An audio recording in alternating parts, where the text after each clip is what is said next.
morning, ladies and gentlemen. We welcome you today for our program, Wings of Hope, and thank you for being a part of this event. October is a month that spots the light on breast cancer. This annual event reminds all women that it's not just enough to know, but it's also time to take action. We are here today to rise together and help in uplifting women in need of awareness, in need of a reminder to do their screening, and in need of motivation to continue fighting cancer.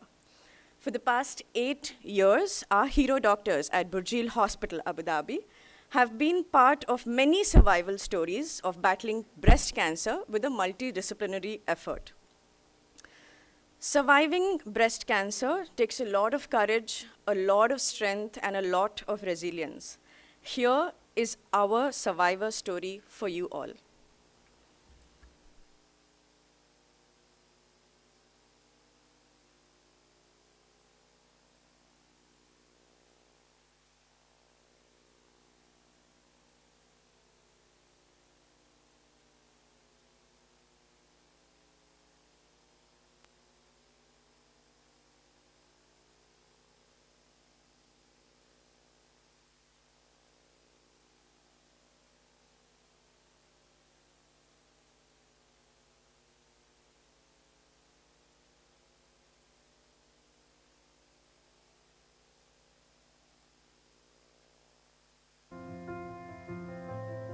Muna Muhammad Ahmad.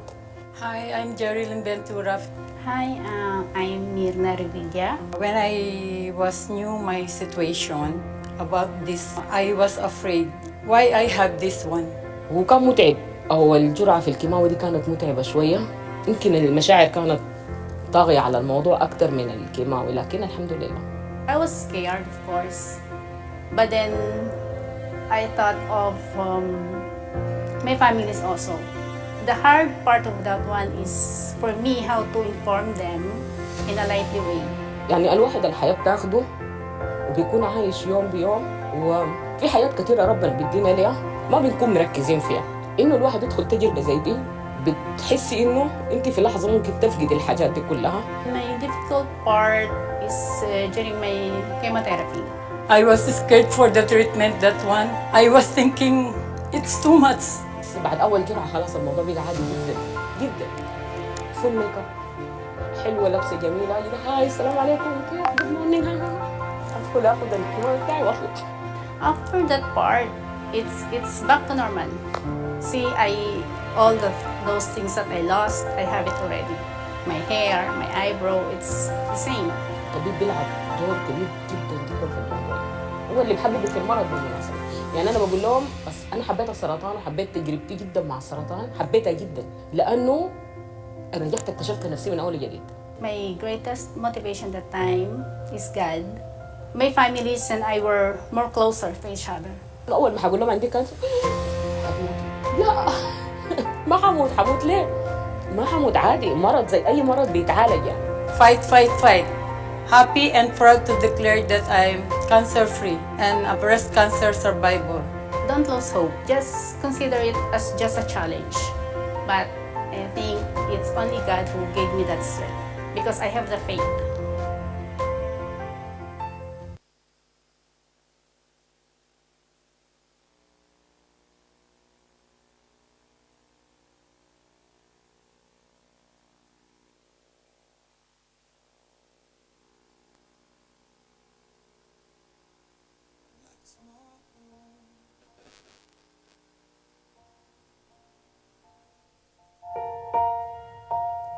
Like a small boat on the ocean, sending big waves in motion. Like a single word can make a heart open. I might only have one match, but I can make an explosion. And all those things I didn't say, wrecking boats inside my brain, I will scream them loud at night. Can you hear my voice this time? This is my fight song. Take back my life song. prove I'm alright. So my power's turned on. Having this kind of scary diagnosis put you to so much realizations. To be honest, my cancer brought me to realize things, that life is some beautiful struggles. You are in a situation that you can choose. You can choose to be happy, to be sad, to cry, or feeling sorry to yourself. Life is a tale that means to be told to inspire others to toughen up. That's my purpose. I want to celebrate life, to thrive towards one purpose, and to keep winning in life's unpredictable, shifting gears. I need to survive because I have a beautiful family waiting for me.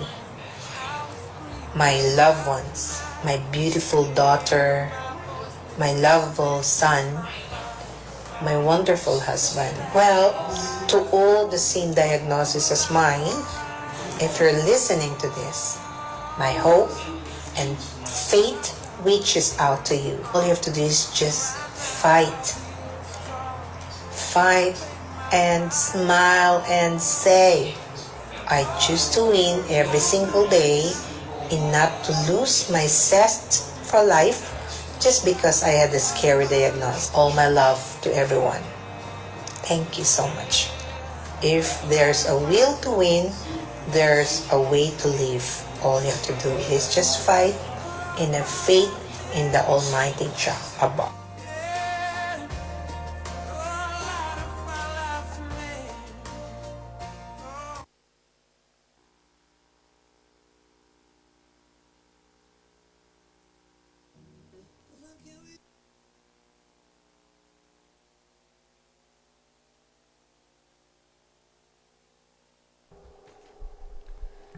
Today with us, we have two very strong women who have walked the journey, fought and survived breast cancer. Please join me in welcoming Mrs. Mona Abdul Ali, ex-journalist and current housewife, and engineer Leela H. Schoenberg, a curriculum specialist in robotics innovation STEM NASA. Mrs. Mona, if I may request you to please come forward and share your journey with us.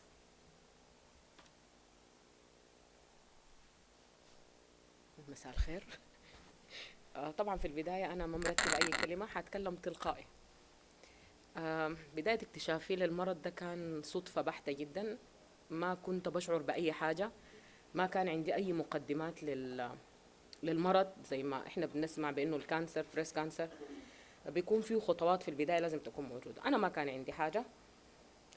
اكتشفت حباية بسيطة جدا في الثدي ورحت للدكتورة بتاعت أمراض النساء، وحتى هي ما أشارت عليه بأنه أعمل ماموجرام، قالت لي ده احتمال يكون سايد إفكت للحبوب بتاعت منع الحمل. بس أصريت إنه نعمل كده وعملناه وطلع بريست كانسر جريد 2 الحمد لله. بديت العلاج والحمد لله الأمور مشت على خير يعني. الدور الأكبر طبعا بصراحة كان للأطباء اللي كانوا معاي. دكتور توفيق طبعا يعني دكتور وأخ وصديق أنا بحترمه جدا، وعدى بي مرحلة كبيرة جدا جدا بصراحة يعني. بلس الدكتور نوربت يعني الحمد لله مستشفى كان لها دور رائع. أنا كنت بجي برجيل بصراحة بكون مبسوطة جدا جدا يعني. فالحمد لله تجربة شوية صعبة متعبة ما مريحة أبدا، بس الواحد بيعديها بالحوالينه، والواحد بيكون عنده حاجات بيحاول يحارب عشان يرجع لها ويحافظ عليها. شكرا.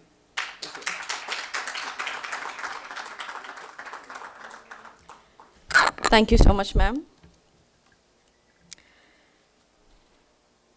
We also have a very special guest with us, Miss Leela, a successful STEAM robotic engineer, an educator, an entrepreneur, an influencer, a philanthropist, and most importantly, a wife and a mother.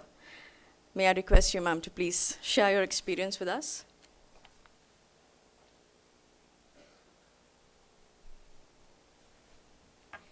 Thank you so much. Good afternoon. Good morning, everybody.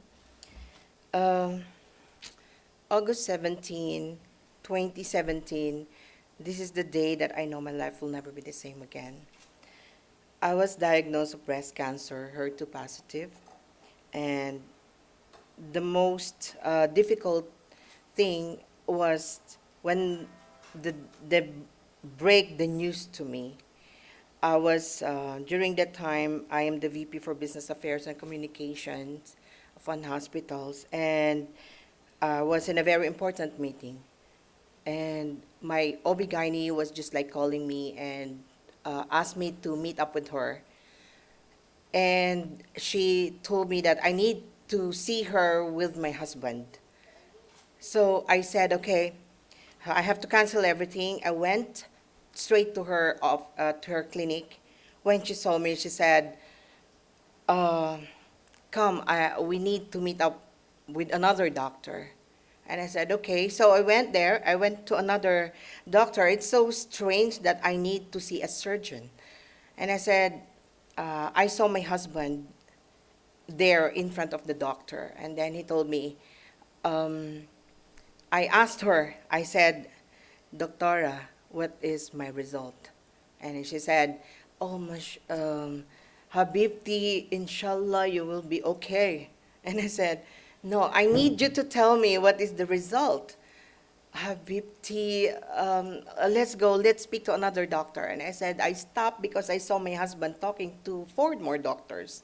I said, "Do I have cancer?" And she said, "Inshallah, you will be okay. This hair will come back. Everything will come back to normal." Okay, what stage? I cannot really tell you. So when my husband saw me, he embraced me, and he told me, "Scott, I promise you will be okay." I'm married to a Danish guy, so Scott means my life, jewel, my love. So I said, "Okay." So the doctor told me to sit down. He has two things for me. I said, "Okay, good good news or bad news?" So I said, "I want bad news." Bad news is you have cancer. And I said, "There's no good news anymore, because apparently cancer is cancer." So he said, "The good news is it's not spread, it's not met. So it's still very early." So he talked a lot of things, explaining things to me, but unfortunately, first time in my life that I am zero comprehension. I cannot understand even the good things that he is saying. The things that I understand is I am dying. So in that very moment, I found myself of what you called a roller coaster of emotion. I am so angry. I have the intense fear, anger, sadness, hopeless, because the only thing I understand was I have cancer, I have my 11-year-old daughter, and I am dying. So that's the only thing I understand. So my connotation of cancer is you're dead. That is the end. So I told my husband I don't want to hear anything. I want to rest. So it's a total silence. So it's just like the next day, my husband, it's meeting a lot of doctors. So there's a lot of deliberation. So I told him that, is it okay if I speak with my family, because we are a family of nurses. At least they have a lot of experience of dealing with cancer. So they said, okay, because I always believe that knowledge is a power, and understanding your diagnosis is the first step of knowing everything. So I have this meeting up with the doctor. So I have to start the chemotherapy, radiation, nuclear medicine, MRI, a lot of things that cancer is doing. So one time I remembered sitting in one chair being butchered, my veins is being butchered because it needs to do. I was just telling myself that, okay, I'm not like this. I am resilient. I am tough. All I have to do is rewind or revise all the things that I am doing. So there you go. I finish everything. It's just that you need to be resilient. I have to start anew. But cancer has offered me a different perspective on life, on how to look at life. That life is a beautiful struggle, that life is short, and I have to give God Almighty all the glory. I am not a religious person, but since that I have cancer, I have to lean on Him, because no one saw the tears I cried for understand the reality of the fear I felt except for Him. So He made me realize that believing and have faith in Him in times of adversity is my only refuge. So today, I am honored to share to you my story and what I have cancer taught me. I have 5 things that cancer taught me so much. It taught me how to communicate with my body, that if you feel something, it's not necessary that you are sick or you feel something, you have to go to the doctor. Recurring is a sign that you need to see a doctor.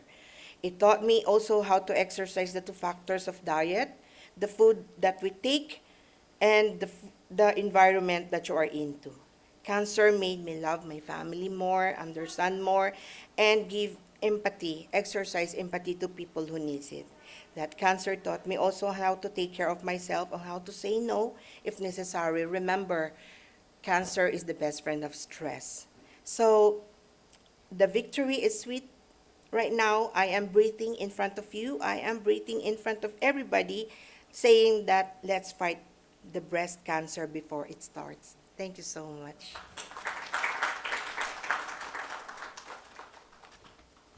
We are proud of you, Mrs. Mona and Mrs. Leela. You are true examples of fighters.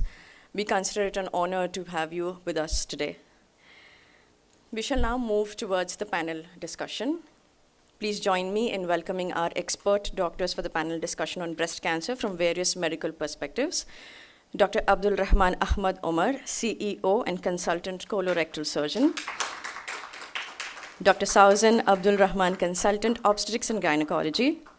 Dr. Tawfiq Ata, consultant laparoscopic, bariatric and general surgery. Dr. Thanda Ann Joshua, specialist medical oncology. Mrs. Leela, if I may also request you to be a part of here, you can share your experiences alongside the panel discussion.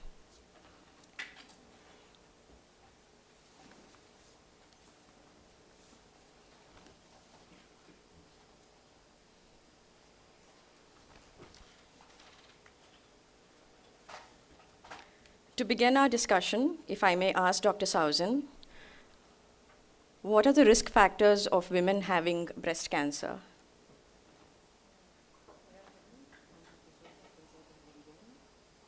I want to categorize risk factors in 2 parts. Risk factors that we can change and risk factors that we cannot change. Okay? So the risk factors that we cannot change, with increasing age, we get breast cancer. But that doesn't mean that we don't take mind of any mass you find or any lump or anything you find, even if you are in your 20s, okay? But it could happen. Second, the family history. If you have a mother or an aunt or a sister that have breast cancer, ovarian cancer, you should make sure that this is one of the risk factors that you may get breast cancer in the future. Their reproductive history. Early menarche, that means if you get your menstrual cycle early, and late menopause is one of the risk factors that we cannot change. Also, there is a genetic mutation, BRCA1 and BRCA2. These, if they are there, it may give you a high chance that you'll get one of the breast cancer, colon cancer, ovarian cancer in the future. The risk factors that, and of course, the late nilliparity, okay, nilliparity, if you are like getting your first baby more than 30 years of age, or not getting pregnant also, or not getting children, this may have one of the risk factors that we cannot change. But the things that we can change, physical activity, the sedentary life has higher risk of getting cancers, any cancer, not only breast cancer. So the more you are physical, the less you get the cancers. Second, obesity, overweight, and especially obesity after menopause can get breast cancer. Hormone replacement therapy, and usually we are reluctant to give hormone replacement therapy because there may be a chance of getting higher chance of getting breast cancer after using it more than 5 years. And of course, smoking, alcohol consumption, and choose to breastfeed, because breastfeeding usually reduces the risk of breast cancer by 4% for every 12 months that you breastfeed. Okay? Thank you, Dr. Sazin. Dr. Omar, if I may ask, what is it that makes you refer a patient to mammography? Mammography itself is a modality of investigation. It's a medical investigation, is associated with a lot of pressure on the patient, because any investigation you refer the patient to have, usually to have to explain to them well why they're having it and the consequences of having it. So you just don't refer them as just for the sake of completion of examination, but you have to have a reason for it. So mammography, the breast examination is the main cornerstone. So if you have a lump or something, you raise a suspicion. We call it clinical suspicion. That needs confirmation by radiological examination, and sometimes you need to have tissue samples, which is a sample, and to analyze it. We call it histological diagnosis. We divide usually the types of investigation according to the age. Young ladies who are younger than 40, usually the modality is ultrasound, because it's a growing and dynamic breast status due to the hormones. So you do an ultrasound because the mammogram might give you false positive. Above 45, mammography is the best one for it. The issue still stands between the age of 40 and 45. So usually we do both. We do ultrasound and mammogram to compare between them. So mammography is based into two things. Whether there is a suspicion, and that's a must-do mammography for all above 45 and those between 40 and 45, and for a normal standard screening, which is very important. This means we detect, if there is any issues, we detect it earlier. So the treatment will be complete, because we aim to cure the disease rather than manage it. So proper screening is very important in our society. It is affecting many patients, because we know that breast cancer is one of the leading cancers in the world. You know, after lung cancer, which is getting less now because people are not smoking as much as they do, breast cancer go to be number one in females. And we call them the sweet half of our lives. Although it can affect men as well. There is 2% of men can get breast cancer, something that we should not forget. It's not only a women thing. This is why it's targeted. So mammography, whether suspicion or screening, that should be the answer for the question. Thank you. Thank you, Doctor. Dr. Tanda, would you have any advice for women who are afraid of undergoing screening or treatment? Because this is the most common factor seen in all women, the fear. Yeah, this is something that's actually a lot of patients come with the fear of screening, because they are scared of really knowing what's happening. Of course, they have an inkling in the back of their mind that something is wrong, but they don't want to confront it, which is absolutely normal. I tell all my patients that if you are human, you will have anxiety, you will have fear, and you will try to sort of delay the diagnosis sometimes because you don't want to confront it. But this is absolutely normal. So what I tell them is, first recognize your fear and then face it, and that really helps. And also know that in case there is a problem, this screening is going to help us to find it faster. We are going to detect it at an earlier stage. And in the long run, it is going to save us a lot of fear, a lot of anxiety, if we get a patient who comes in an early stage rather than in a metastatic stage. So a few techniques that we usually advise our patients to overcome this fear is, if you're scared when you're coming to the doctor, even coming to the doctor sometimes is a very scary experience for a few of our patients. So what I suggest is, get a loved one with you. That will help you to overcome your fears when you know that someone is there supporting you. The other thing is, try to distract yourself, because you will have a long wait sometimes to see a doctor. So maybe a book or some music which helps you relax, that can go a long way in trying to alleviate your fears. The other thing is, start talking to your doctor.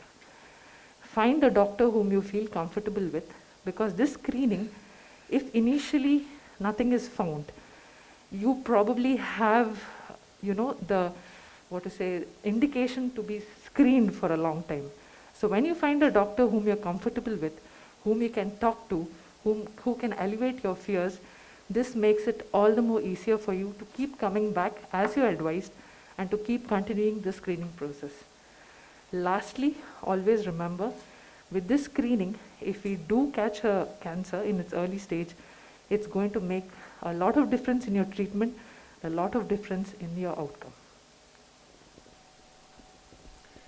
Thank you, Doctor. Dr. Sausen, most of the women who are afraid of undergoing screening or undergoing treatment mainly say so because they assume mammograms are painful.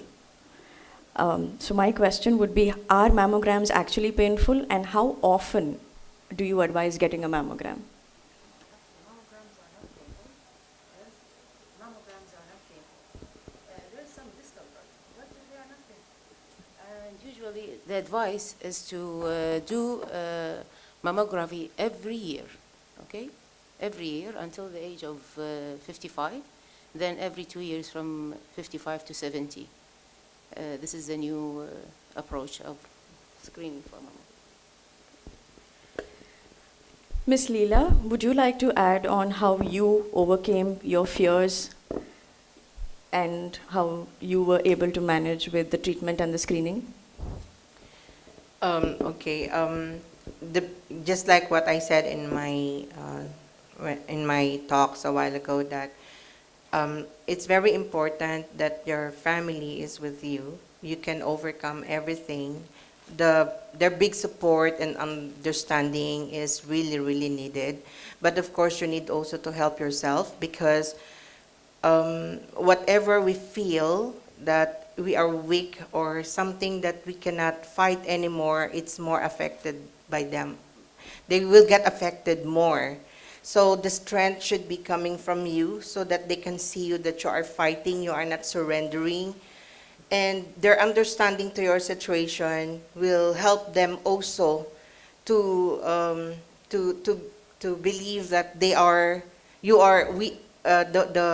are not giving up. So that is the most important thing, that they can see you, because the pain that you are suffering is 10 times pain that they are also suffering, because they can see you that you're losing faith, or you're losing a sense of life, that the things that you need to stand of recovering yourself coming from this cancer. Very important that you are also resilient on whatever your situation is. So meaning it's your family, and understanding coming from them is very important for you to survive all these kind of journeys and adversities. Thank you, ma'am. Dr. Tawfiq, most common question that most women fear is, should both the breasts be removed if we are at risk of developing breast cancer? Thank you. It's an important question, in fact, that I face in the clinic every time I meet a patient having a suspicion of breast cancer, or if we're having a confirmation of breast cancer. Especially that we know the story of Angelina Jolie, that removed her both breasts when she developed what we call DCIS, which is a precancerous situation.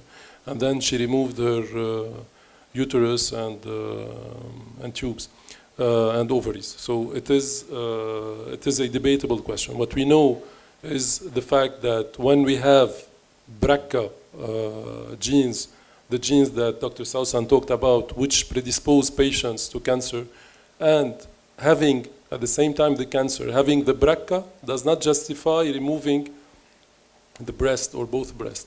But having BRCA plus having a cancer, we meet with our multidisciplinary team and we advise the patient to remove both breasts if she is willing to have that.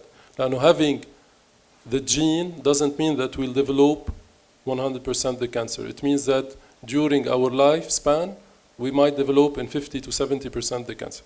So practically, the only indication to remove both breasts is the presence of a cancer with the predisposing gene. Now, for different multiple reasons, sometimes we do that. And like 2 years ago, I performed with our plastic surgeon this bilateral excision of the breast. One of the reasons is the aesthetical reason also. What's very important for us is the patient to have a good body image. We don't want the lady to be destroyed psychologically, so we need to support her. Sometimes we can extend the indication for different situations and different needs. That's why it is, we study each case in our multidisciplinary team, and the decision will come after our discussion to justify removing both breasts. Thank you. Thank you, Doctor. Dr. Omar, does breast cancer surgery have any side effects? It's surgery. So surgery always have side effects. Surgery depends on disfigurement. You remove an organ or leave a scar, which is the biggest thing on affecting people's lives, especially in breast patients that they need surgery for it. Breast is a very important part of people's perception of how they look, good or bad. So going for that one of the main fears that people might have issues, psychological issues, can lead to a lot of troubles that how they look after the surgery. This is why we went down further for second issues that we can, I'll mention it later on, but generally the surgery itself, it is not that difficult. It needs good skill because you need to remove the tumor completely, and most of the time you need to take samples from the axilla of the lymph nodes. This is helping staging so you can plan the next stage of treatment, because people can have pre-surgery treatment, could be chemotherapy or chemoradiotherapy, have the surgery, then you stage it properly, you take samples from the lymph nodes, and we used to remove the whole axilla lymph nodes, but now we just take samples, and technology is going well. We can have targeted lymph node to take. So that can happen, and after that you can plan the future treatment.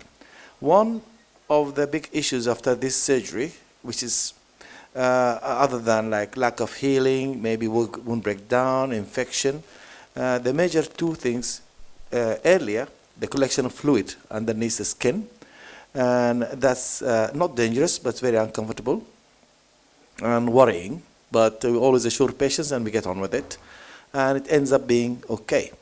The other one that's long term is if you remove the whole lymph nodes or large number of them, you can have what we call lymphedema. Lymphedema is an accumulation of fluid in the arm or the surrounding tissue.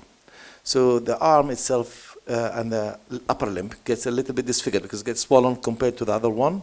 They might have difficulty of movement, and it can give them a chance to have infection if they get any needles, injuries, cut during cooking, or having injections.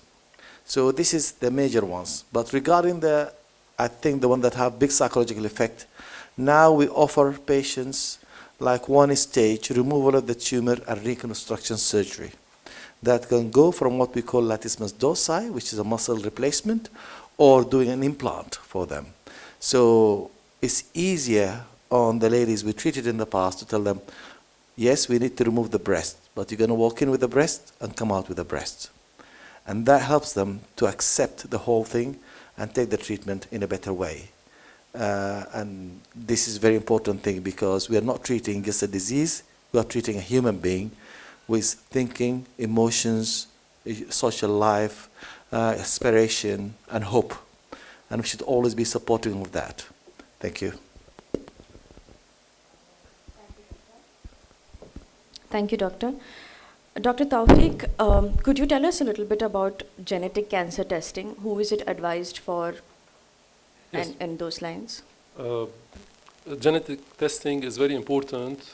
It should be very important in our practice, since we know that some specific genes, if we discover them earlier, we will discover cancers in patients earlier, and the survival will be higher.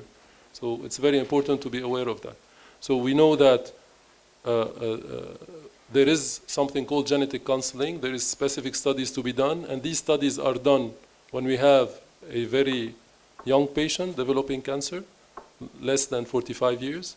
If we have a certain specific cancer, what we call the triple negative patient, which is a study of hormones. And if we see that they are negative to these receptors, to a specific study, at an age, developing a cancer at an age less than 60, it's highly associated with these genes that we spoke about, the BRCA genes.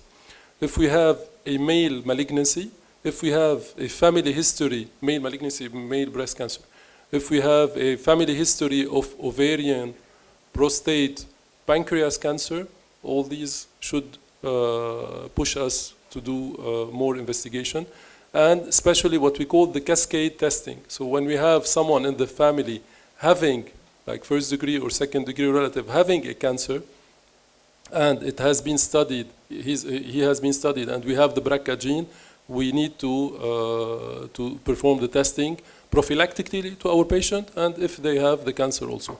So this is very important. Genetic testing should be part of our investigations when we face this problem, specifically at young age. Thank you. We have a question from an online viewer, Mr. Rashid Amir, who wants to know about triple-negative breast cancer treatment since target chemotherapy is not working. How would we be able to help?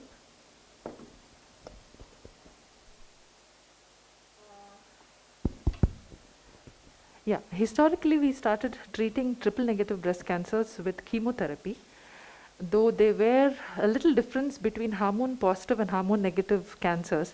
We give something called dose-dense chemotherapy in triple-negative because we want the patient to get chemotherapy at the fastest interval so we can get her to surgery. Well, the good news is, let's say it's not targeted therapy, but recently as about 1.5 months ago, there was some good news in the, in the research that they have done, and we do have now immunotherapy which we can use for triple-negative cancer. So this is something that has shown, it's a real advance, I can say, in this otherwise aggressive tumor that we can see.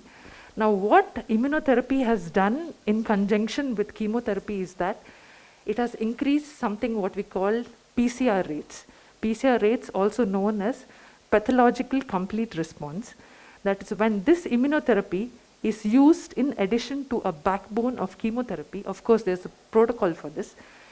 The cancer can totally be dissolved, to put in very, general terms.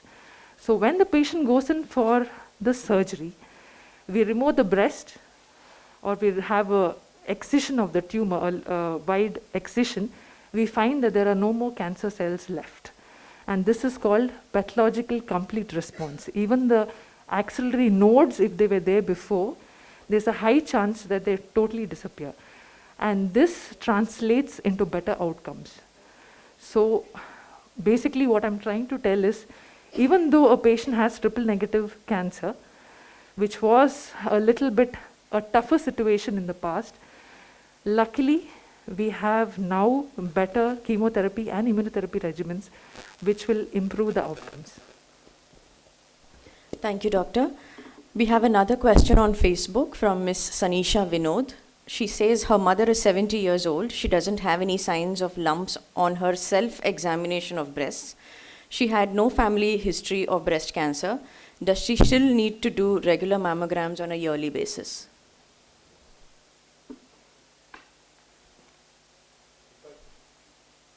Sure, it should be done on regular basis. So practically there's different recommendation, but what we try to stick to is having on yearly basis the mammogram, and eventually if there is a feeling of a mass or a lump or a specific sign, we complete with an ultrasound. So yes, she should undergo screening mammogram on yearly basis.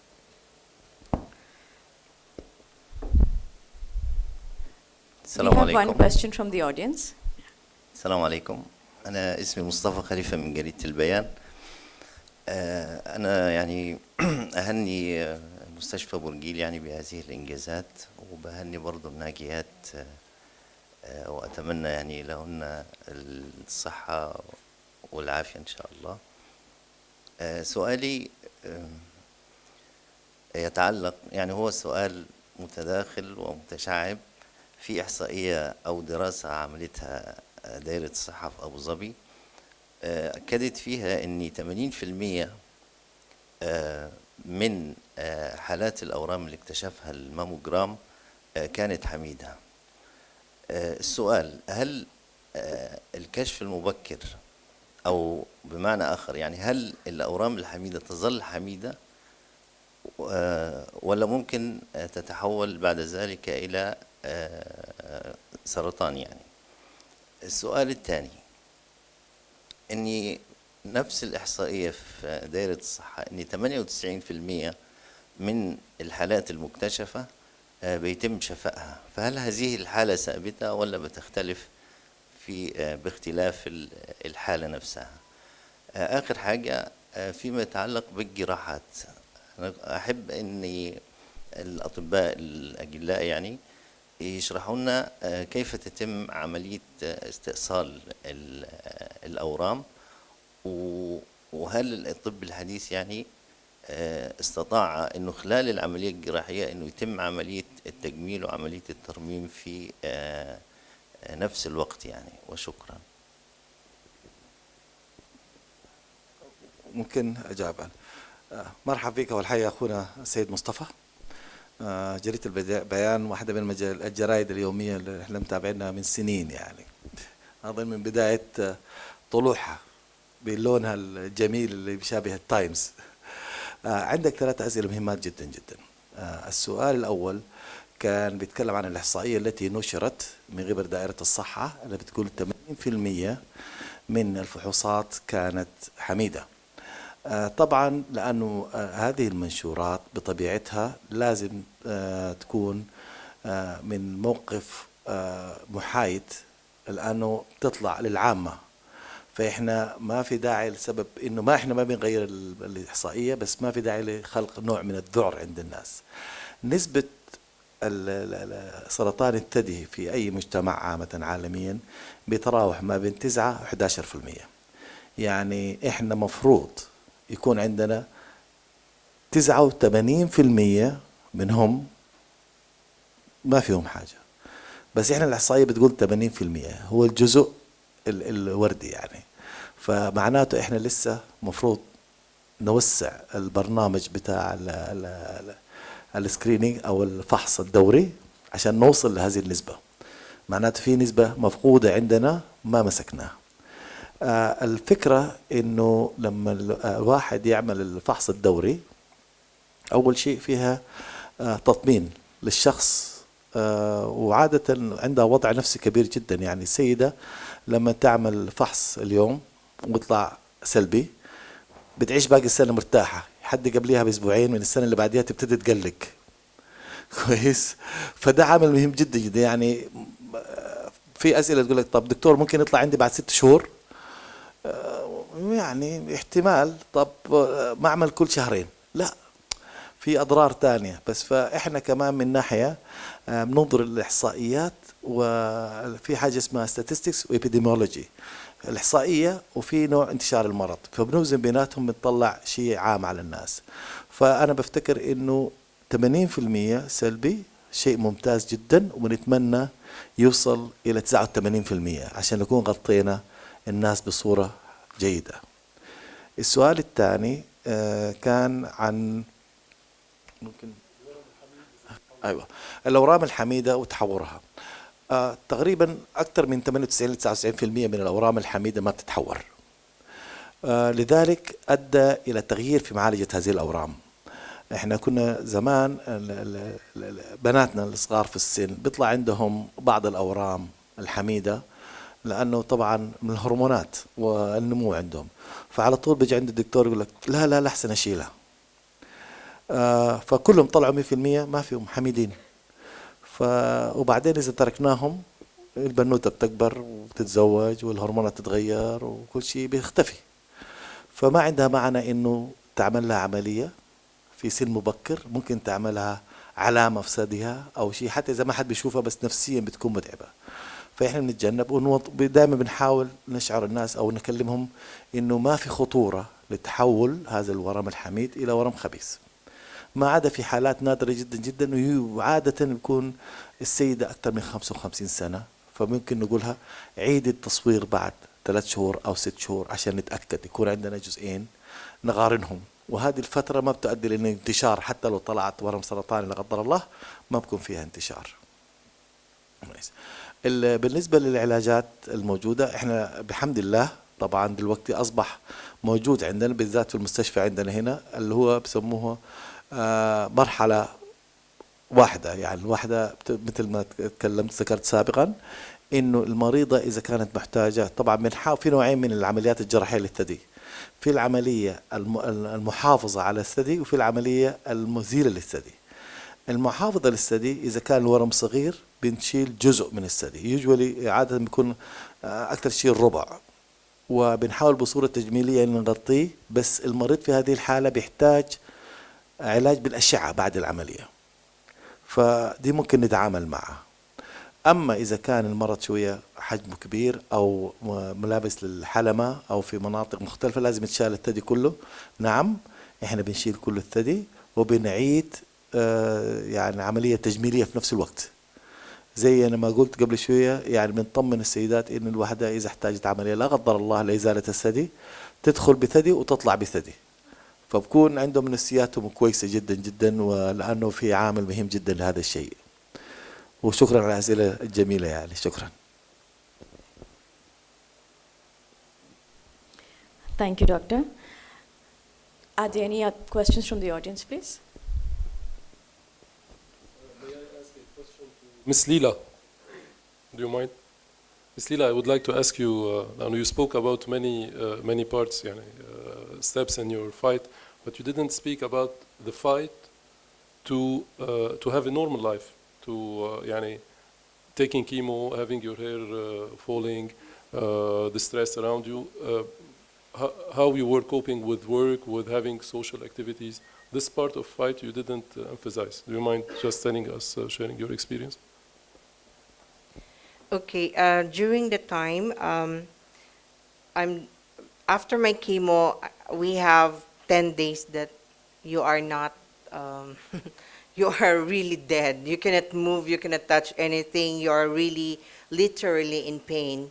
So that 10 days, all what I'm doing is just sleeping and rest. Then afterwards, after 10 days, you feel better again. So you need to do, even it's hard, but you need to do a little exercise, walking, eating the right food. And I always, I'm not saying that I'm dependent to the people around me, how I don't like them pity me, or I want to stand that, okay, I'm fighting. I want you to see me that I can do it. I can do it. I'm not losing hope. So what I'm doing is I'm doing a lot of activities. Like afterwards, I do swimming, I do walking. Even it's really hard, 10 steps after your 10 days chemo, it's really, really hard. But I'm just, I have to do it for the sake of my loved ones. They need to see me that I am fighting my situation. So those are my activities. Then I'm eating. I changed also the habit of eating bad. I do eat. I don't eat vegetables before, but I have to do a lot of vegetable. Grind those bitter gourd. I'm drinking that. So it's a total change of lifestyle for me. It's total change of lifestyle. Then at the same time, I have to do.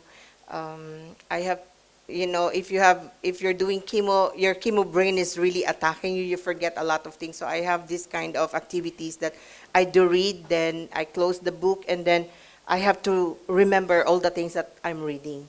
So those are my activities. And of course, prayers is the best thing that we are doing. The best thing that help you recover everything, give you strength, inner peace.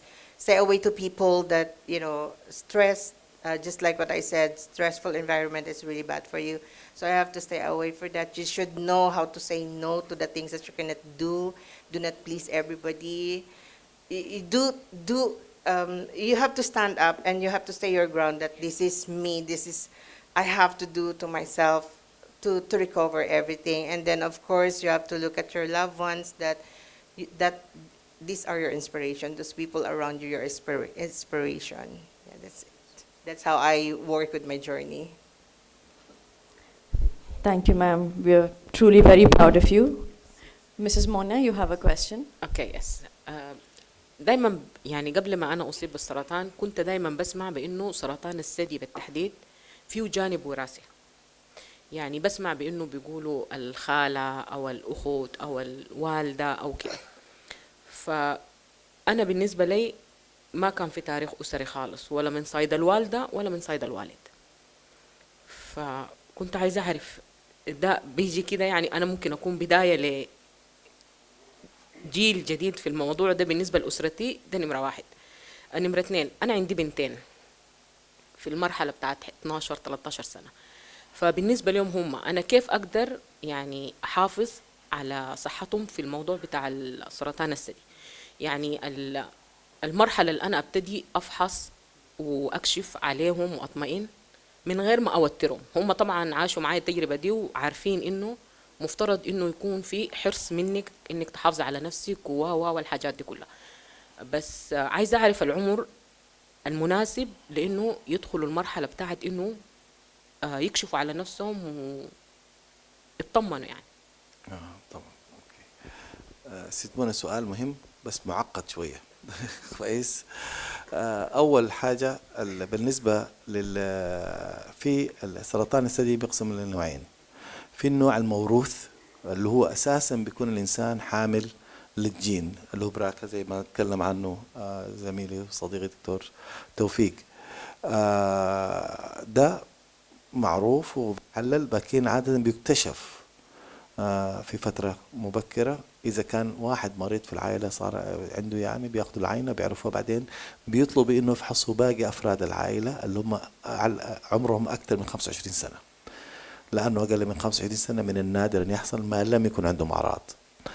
إذا رجعنا للموضوع كيف طلع عندك، في عندنا بعض التحورات اللي بتحصل علميا. إحنا كل يوم بيحصل عندنا تحورات سرطانية في جسمنا على مستوى الخلايا. في جزء من الخلايا المناعية في الجسم اسمها الخلايا القاتلة للسرطنة اللي هو tumor killing cells. دي بتكون طالعة بتعمل كنس عام. فإذا في عامل ما الخلايا دي ما قامت بواجبها ممكن الخلية السرطانية تنمو. طب إيه هي العوامل اللي بتخلي الخلية ما تشتغل؟ مثلا المدخنين الخلايا دي بتنقص في الرئة، فعشان كده التدخين بيسبب السرطان. مش هو يسبب دايركتلي، بس التدخين ممكن يسبب السرطان كيف انه يقلل الخلايا القاتله للسرطنه وتطلع فيهم. في بعض الناس بيطبخوا مثلا في اواني نحاسيه في الكونغو ومناطق ثانيه، لاحظ انه عندهم نسبه اعلى من سرطان المريء او المعده دي لانه بتوقف هناك. عند الناس اللي بيستعملوا البان او التمباك، عندنا كمان في السودان البان في دول جنوب آسيا بيطلع عندهم سرطانات في اللثة وفي اللسان. دي هي الفكرة وراها، لما إن شاء الله أكون وضحتها كده كويس. ففي بعض الأشياء بتخلي أفراد إنه الخلية القاتلة للسرطان ما تشتغل ويطلع عندهم ورم. هذا لا يعني أنه بيتوارث، ممكن يوقف عندهم نهائي. كويس، يعني بسميها single episode، فالواحد ما بيخاف منها. أما بالنسبة يعني السيدات، طبعا احنا بنخاف أكثر من سرطان الثدي عند الرجال، لأنه لو وصل إن رجل صار عنده سرطان ثدي عادة بيكون في عامل جيني قوي جدا عشان يوصل. طبعا بالنسبة للسيدات زميلتي الدكتورة سوسن تكلمت عن العوامل اللي هي في حاجات في يدنا حاجات ما في يدنا. يعني البلوغ المبكر ما في يدنا، الزواج المبكر والولادة المبكرة ما في يدنا، بس البنات لما يتزوجوا ويولدوا لازم يشجعهم على الرضاعة. كويس، الفحص الدوري زي أي شخص تاني من غير ما خلق نوع من الفزع عندهم. السؤال إذا كانت السيدة طلع عندها لا قدر الله سرطان في الثدي وعمرها أقل من 45 سنة أو 40 سنة في بعض الأماكن، بناتها يجب إنه يبتدوا يعملوا سكرينينج من سن 25 سنة. بيبتدي بس بسكرينينج معمول بصورة ألترا ساوند مش ماموجرام على طول، وإذا في سسبشن بيعملوا ماموجرام، يعني عندهم برنامج خاص غير البرنامج العام. لماذا عمر 25 سنة؟ لأنه أقل من 25 سنة النسبة أقل، وإذا في ورم على طول بنعمله. السبب الثاني إنه هم لسه صغار في السن وما في داعي يعيشوا في مرحلة الرعب لشيء نادر ما يحصل. والحاجة الثالثة اللي هي ما متواجدة عندنا هنا بس متواجدة في باقي بلدان العالم، ممكن يكون عليهم علامة فيرفض تأمينهم الصحي، يقول لهم لا انتوا امكم عندها كان كذا واحتمال كبير يكون عندكم سرطان في الثدي وبتعملوا سكرينينج من عمركم 14 سنة عشان كده حنأمنكم ب200,000. ودي من الحاجات المخيفة جدا بالنسبة للمجتمع الغربي، وبتعتبر انه حاجة غير طبيعية للدكتور يشارك هذه المعلومات مع شركات خارجية. شكرا. Thank you, Dr. Omar. Dr. Tawfiq, would you want to add on? شوي بس لانه الجينيتيك اسبكت مثل ما قال دكتور عمر سواء على 25 زائد اذا كان البركه بوزيتيف، لانه حسب اذا عم نحكي لبنان او السودان ساعتها دايركتلي يونج بيشنت بنروح من ال 25 بنعمله الترا ساوند. بس اكيد بيوروب او هون بابو ظبي اذا كان عندنا البركه موجود ديفنتلي 25. اذا كان البركه مش موجود اللي هو الجينيتيك فينا نبلش على 25، بس as European studies بيقولوا لك 10 years تحت العمر، يعني اذا تنقول 42 سنه عندها السيده نحسب 10 سنين لورا و 32. So practically it's the same، بس لنوه شوي على قصه البركه اذا موجوده او لا.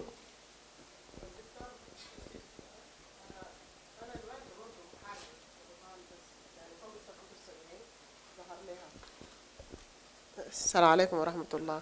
أنا والدتي برضو نفس الشيء محاربة سرطان، ونفس الفترة مع منى، يعني سبحان الله تجربة منى خلتنا ننتبه للموضوع، وراحت فحصت، كانت شاكة في حبة وفحصت وظهر إنه فيها. قد ايه عمرها الوالدة؟ 70 سنة. 70 سنة.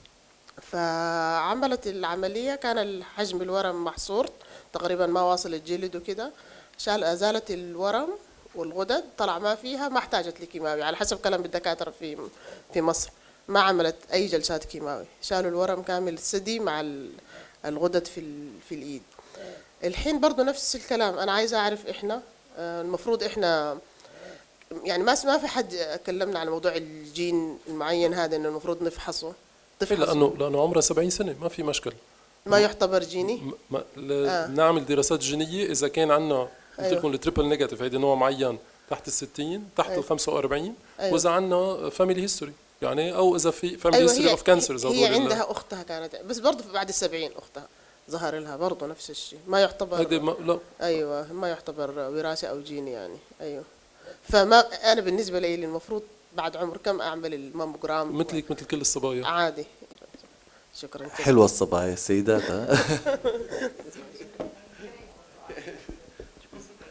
Okay, I just want to ask a question. As part of my recovery, of my journey recovery is I'm doing my 6 months routine, full examinations, because I'm so afraid that cancer will come back. So I was just like wondering, I'm five years already doing that. Every 6 months I'm doing all my blood works, all the routines, full examinations. When can I stop doing those examinations? I'm sorry to tell you, you can never stop. But I will tell you why. For the other reason that you missed in your question is the fact that when we have a breast cancer in one breast, we are more at risk, is the highest risk factor of getting another breast cancer in the other. So beside following the initial cancer, the primary cancer, we have also to follow up the other breast. So follow up should be needed on yearly basis, unless there is any suspicions. So this way we reduce the duration. Okay. I mean.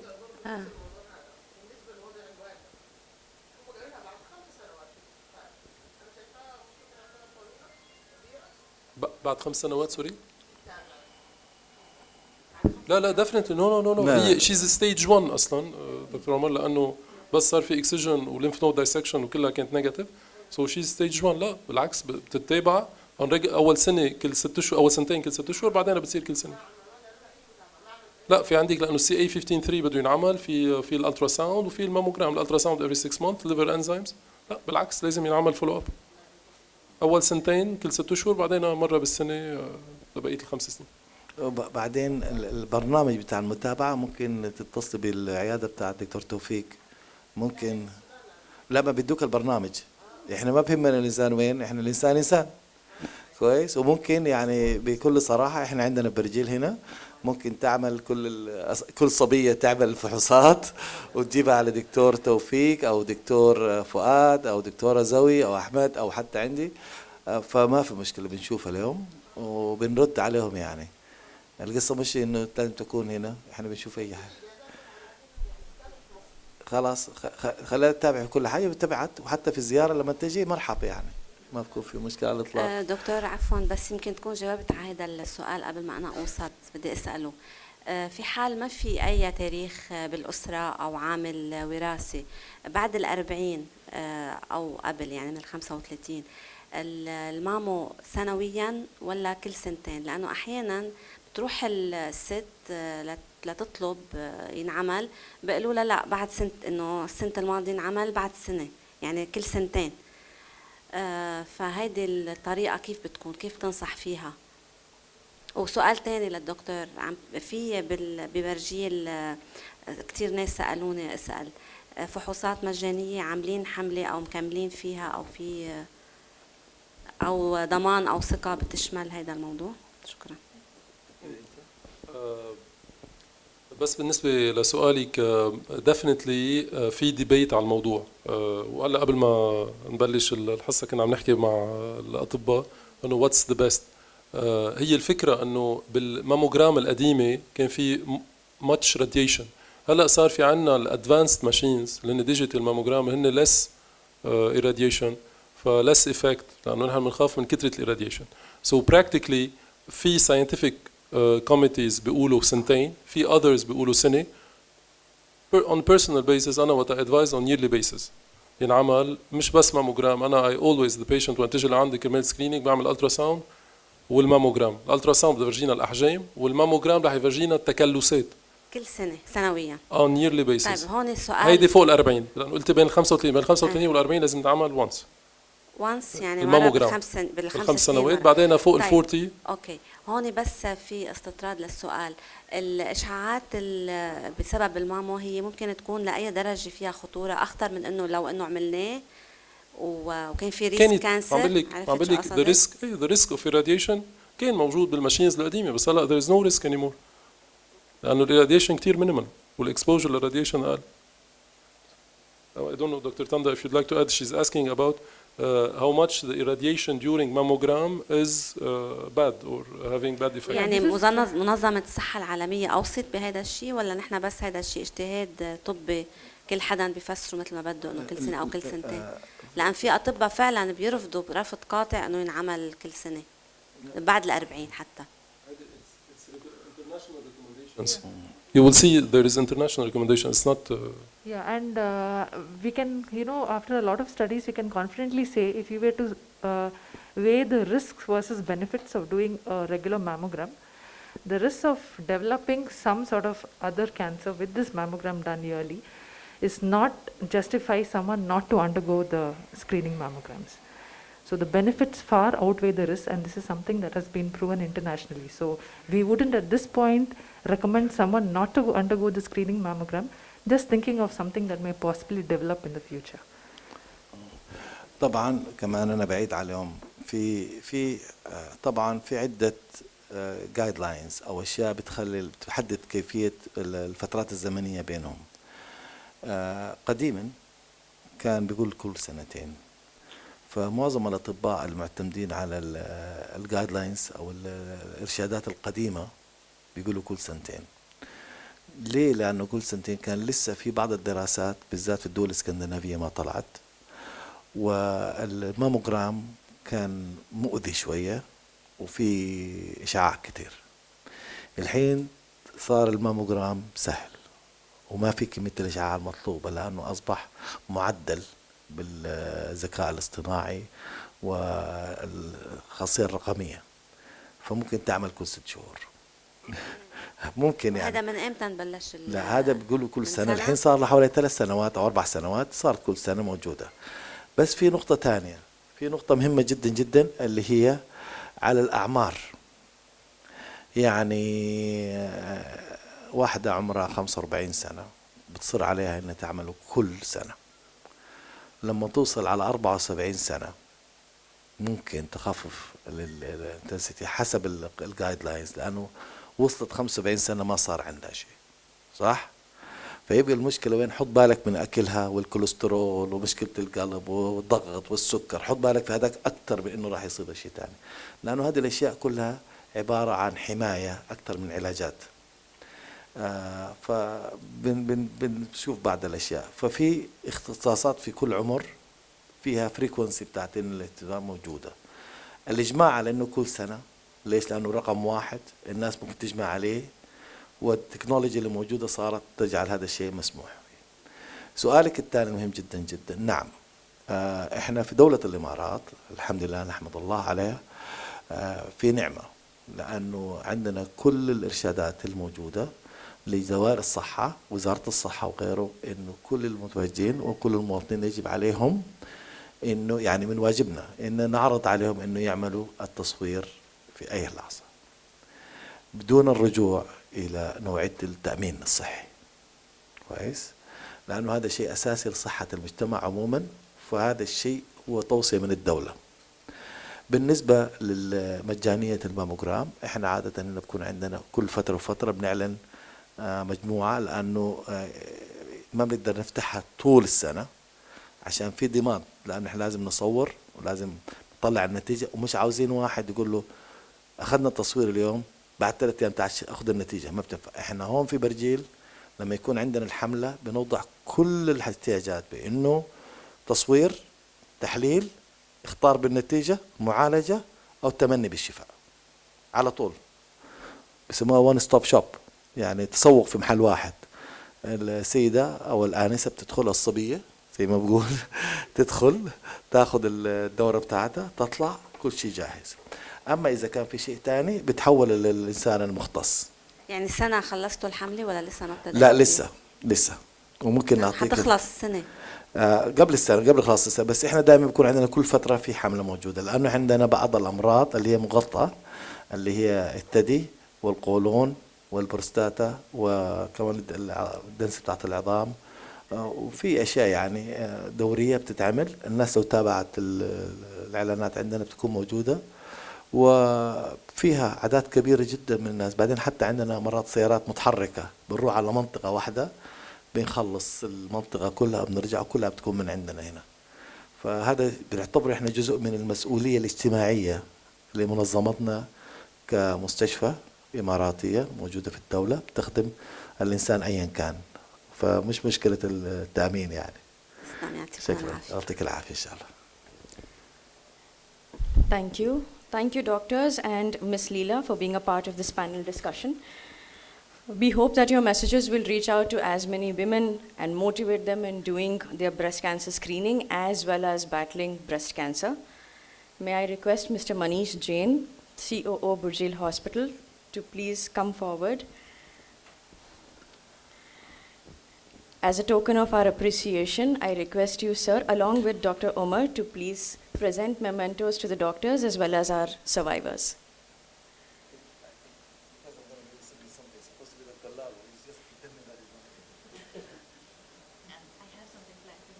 Okay, that's good.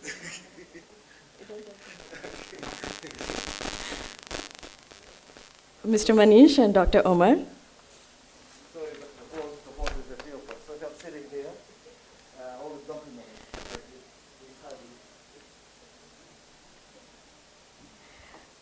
Mrs. Mona, may I please request you to come forward?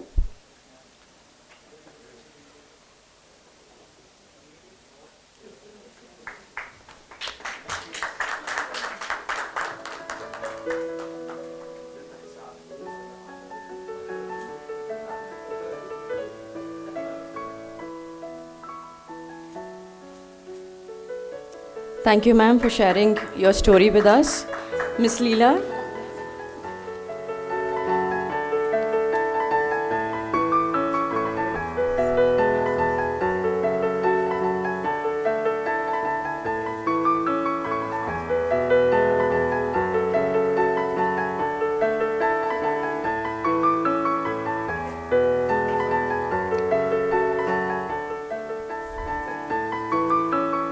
Thank you, ma'am, for being a part of the panel and for being so inspiring.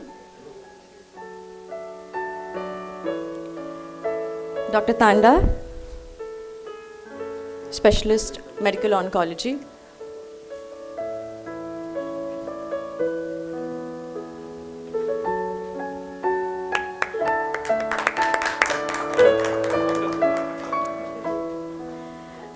Dr. Sauzan Abdul Rahman, Consultant Obstetrics and Gynecology.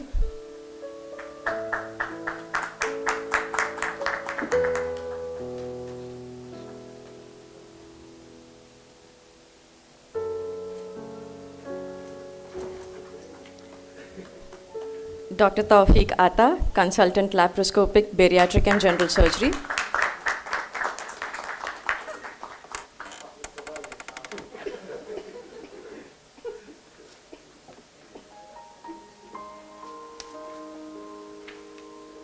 Thank you, Mr. Manish. May I request Dr. Lalu to please present a memento to Dr. Abdul Rahman Ahmad Omar, CEO, Consultant, Colorectal Surgeon.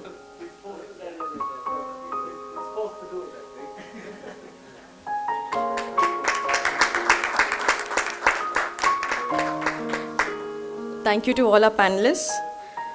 Next, we have the launch of the Wings of Hope and the Wall of Courage, which will be outside the auditorium. Thank you all for joining us for the live discussion. Let us all stand hand in hand in raising awareness of breast cancer. Thank you everyone for taking your time out today. Refreshments and networking will be outside the auditorium.